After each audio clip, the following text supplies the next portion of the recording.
everybody, so no intro today, just two short things that I need to get off my heart. First of all, I'm so sorry I'm not sticking to uploading daily videos. I'm struggling with the internet. My baby is extremely needy and the noise is killing me. And then second of all, in order to have the full experience of painting this succulent, you need to be in your lockdown workwear, aka your pajamas. So without further ado, let's start painting. So the first thing that I did was I printed out this printable to trace it in my Bible. I was very lazy. I didn't want to start my light box, so I did it an old-fashioned way by holding the paper upright, having light shine through it and tracing it like that. That's the lazy way to do it. Don't do it like me. Use the graphite coloring with HB pencil at the back, tracing it, or a light box, not the lazy way like I did it. And then so you can get this illustration off my Facebook page. It's Painted Lemons on Facebook.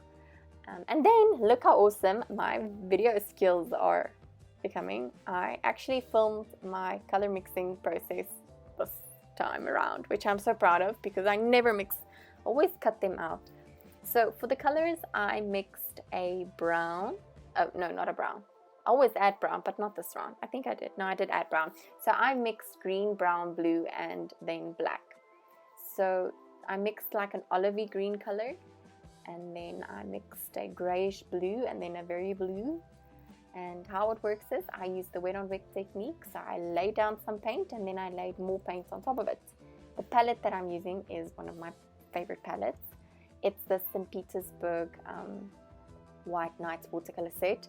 It's amazing. The colors are so bright and beautiful. I just love it. It's one of my favorite sets. But I say that about all my watercolor sets. But this one I love as well. So you basically put down some paint and then you add some paint on top of it. I know some of you are going to ask me, did I put gesso on? I don't use gesso, and especially for a technique like this where you want colors to blend organically, I would not suggest using gesso. Gesso makes the paper non-absorbent, so then the watercolor kind of piles up on top of the paper. I don't like it. I'm struggling to work with gesso. Perhaps I didn't have a good quality gesso, but my personal opinion, experience, love for gesso is not a lot. So I just basically paint directly onto my Bible and it doesn't bleed through. And another cool technique that you can use is if you've got too much watercolor paint on your brush, on your page, you can dry your brush and then pick up the paints and then just dry that to a separate page. What else did I want to say? Oh, so what I did is you'll see the little rims of the succulent petals. I left them white because once we finish painting the succulent, I'm going to go over with a very thin down green just to color the petals, to color the white space, so that you create this 3D effect. So I'm going to speed this up, and then what else did I want to do? No, I'm not going to speed this up. I first want to talk about this verse. Normally what would happen is whatever I decide to journal, I would have done a study with it in my Bible or have read something that inspired me to create the image, but I really wanted to paint a succulent, so I searched for verses that had something to do with deserts or dryness or thirst, and I came across Isaiah 35 verse 1, and I thought, okay, I'm going to paint the succulent here because it's fitting wilderness, desert. They will be glad in those days, and the wasteland will rejoice and blossom with springs, crocuses. And then I read the whole chapter, and I was like, this is so beautiful. So Isaiah, for me, in any case, is one of my favorite Bible verses, and when I read up about this, I was just so amazed at how awesome the Bible is again, how current it is, even in our current state, with the corona lockdown. Everybody's saying it's the end of the world, it's the end of the world. It's not the end of the world yet. I don't think so, but I would never know. We'll never know when it's the end of the world. It'll just be like, surprise! But I'm going to read to you about this chapter, a little bit of research that I did. And it says, this chapter concludes the first part of the book of Isaiah. In the preceding chapter, Isaiah is giving us a picture of God's final judgment on the earth and its inhabitants. But that chapter is not the last word. Judgment is always followed by redemption. the redemption of those God has redeemed. The redeemed are those who fear and trust God, those whose sins have been forgiven, those who seek to obey God with all their heart. Together with their redemption, the earth creation itself will be liberated from its bondage to decay. The glory of forested and fertile Lebanon, Carmel, and Sharon will be given to the desert, and the desert will bloom. Nature itself will be rejuvenated. The wilderness will blossom. The splendor of transformed nature will reflect the splendor of God Himself, the Redeemer and Creator. In these verses, Isaiah is clearly looking ahead at the end of history and the new heaven and the new earth. But then Isaiah comes back to earth and speaks to the people of his day and our day. The new heaven and earth have not yet come, and we have a hard pilgrimage before us on this present earth. We need to strengthen our hands and knees, so often weakened by fear and uncertainty. We need to remember Isaiah's words in verse 4, "Be strong, do not fear, your God will come." Here in this chapter, Isaiah is not only thinking about the redeemed at the end of the world, but also about the godly Israelites of his own day. As we have seen elsewhere, Isaiah's prophecy here relates both to the near future and to the distant future. God will come to save you, says Isaiah, both in this age and in the age to come.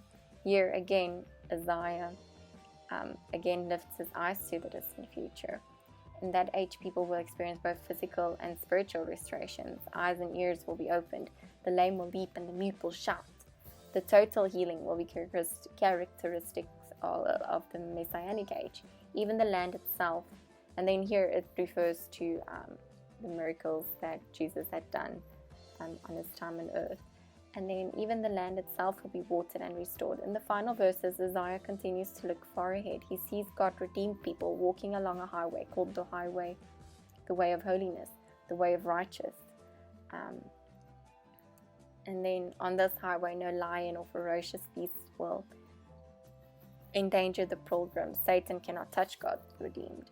They will enter Zion, the new Jerusalem, with joy, sorrow and singing. Sorrow and sighing will be no more. So this was a part of the Bible study that I read with regards to this, and I just thought it's amazing. And when I think about it, this isn't just, it's like this chapter is present even now. God will rescue us in every situation that you're in. Do not fear. Do not be afraid. Be strong, for God is coming to destroy your enemies. He's coming to save you. And when He comes, He will open the eyes of the blind. And again, for me, this is just a beautiful verse. I just enjoyed it so much. So I'm just going to go back to talking about my painting. I really want to encourage you to read Isaiah 35. Isaiah itself, it's one of the most profound books in the Bible. Whenever I read Isaiah, I'm like, I just freak out when I read Isaiah. It's just one of my favorite books. In any case, so what I did here, as you can see, I watered down the green. I didn't show that. And I just filled in all the white spaces, and it's kind of got like a three-dimensional look. And then I just dried it with my heat gun.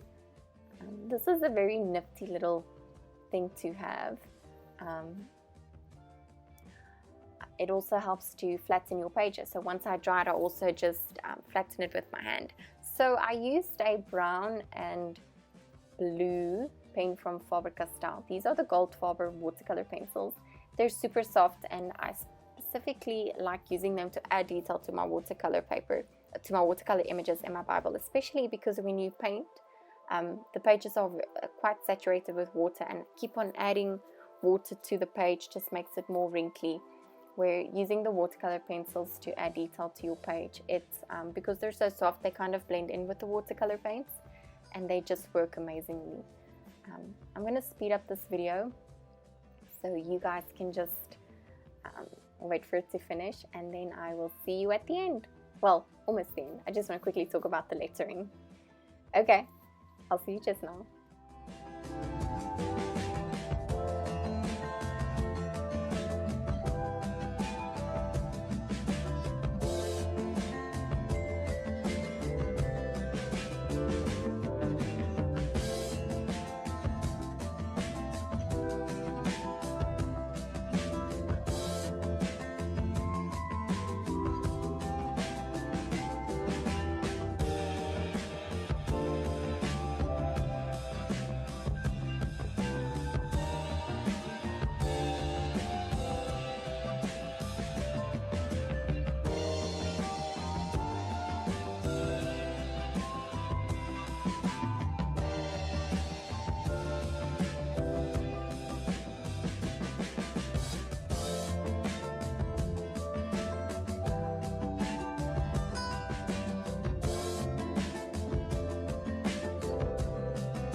finish off my little succulent, I just used my trusty old 0.3 Eco Pigment liner from Faber-Castell.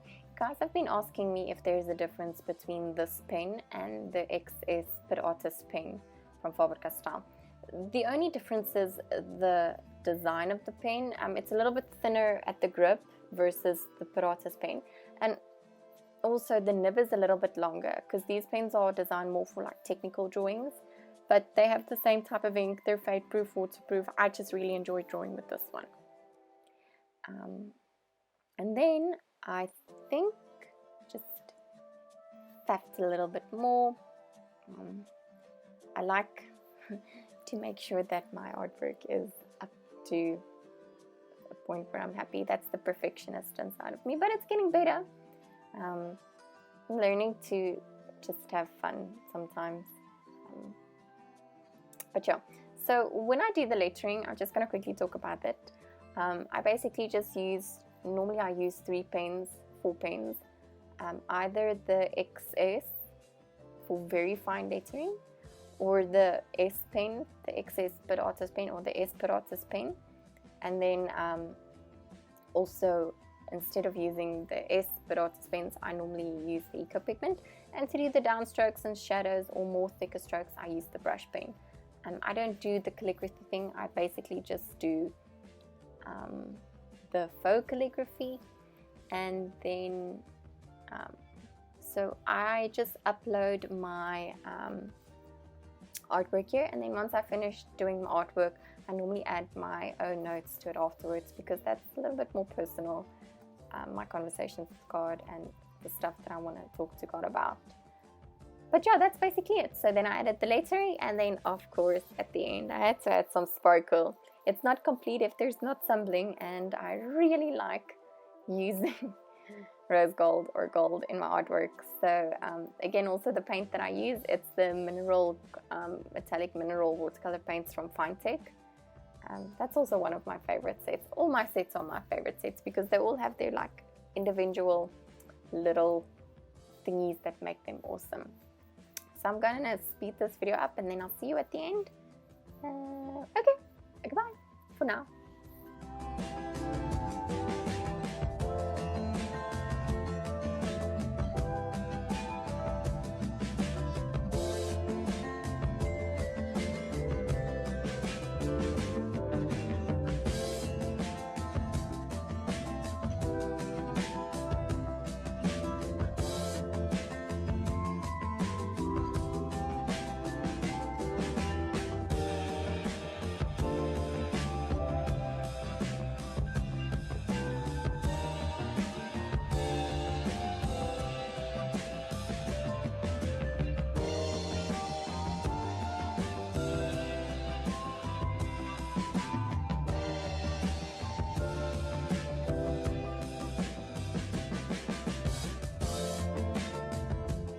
Before we say goodbye, I just want to talk about brushes.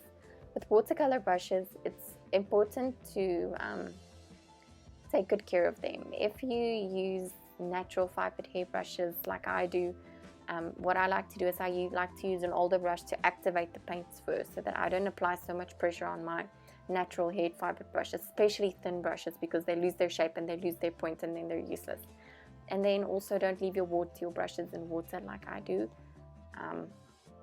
I forget to take them out, but watercolor brushes tend to absorb a lot of water, so then it changes the shape of the brush. And then if your brush's shape changed, they sometimes lose their purpose. And watercolor brushes, especially natural fibered ones, are very expensive.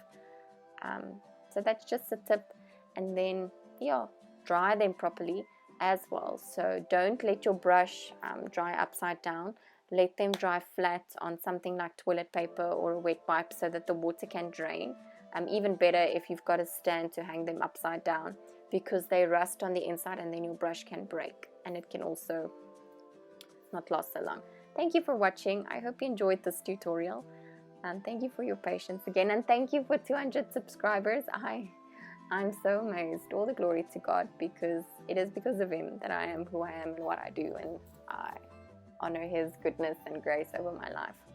But I want to bless you, and I want to thank you for watching. I hope you're surviving this lockdown. We've added 2 more weeks, so you can understand my backlog of recordings. And then, yeah, God bless. And I hope you have a wonderful day. Stay positive. Be happy. Paint. Pray. Spend time with your family. Because when we get back to work, I'm pretty sure everybody's going to be so busy with work, they're going to miss the lockdown situation. So I'm going to say goodbye. Oh, and remember, if you want this traceable, you can printable. You can just go and download it on my Facebook page.